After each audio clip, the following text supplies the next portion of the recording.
Last night here, we reported on that group gathering in Iowa, calling their forum Madam President. There was little question who was on their mind. Hillary Clinton in 2016, they hope.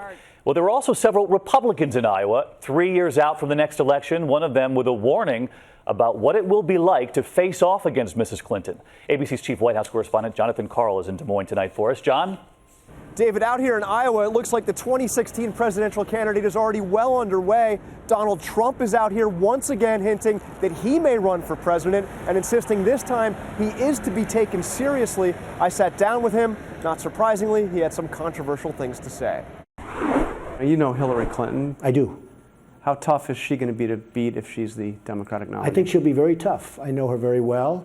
She will be very formidable. There's no question about it. And as I just said, in front of a nice, large crowd of people in Iowa, you better get your act together, Republicans, because it's going to be tough to beat Hillary.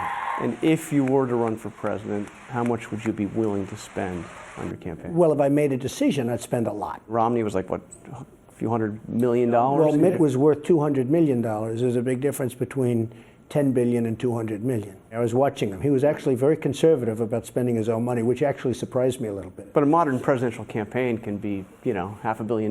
It can be, or more. Yeah, no, I'd be willing to spend that kind of money. If I did it, I'd spend whatever it took. Why not? What difference does it make? If you do it, you have to do it right.